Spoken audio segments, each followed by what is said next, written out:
Ito, encouragement lang to ha. This is an encouragement sa mga English teacher dito sa Taiwan, okay, na nakaranas ng ganitong problema sa school, or if someone, discriminate you, okay?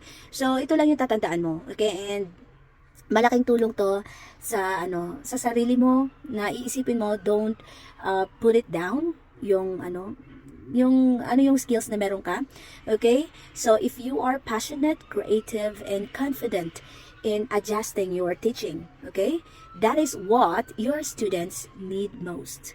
Talagang importante yan. Okay? Focus on your unique skills.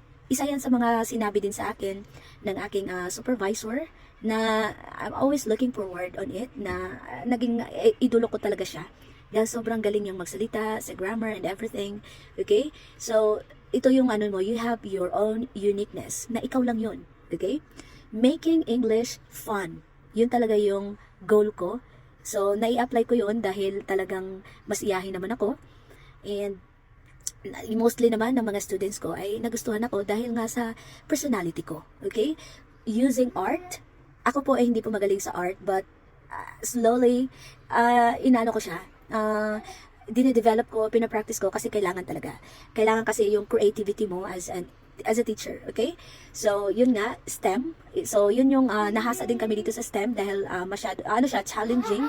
Dahil weekly, magkaiba po yung aming magkaiba po ang aming mga topics, okay? So, talaga, marami kaming natutunan dito sa STEM. Kasi, andito na lahat eh. Hindi lang siya English, arts, okay, history, science, okay? Lahat po ng mga subjects related sa English ay andito na rin, yung sa STEM. Okay? Games, yan. Kasi dito mo kasi makukuha yung loob ng mga bata. Still, they are just a kid.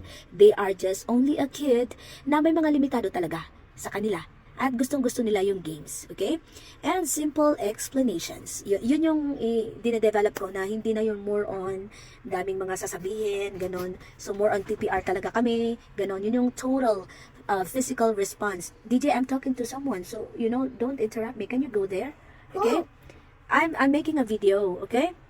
So, ito din, na dapat isaalang-alang nyo din, at hindi kasi nila to, alam mo yun, na-realize, many perfect grammar teachers fail.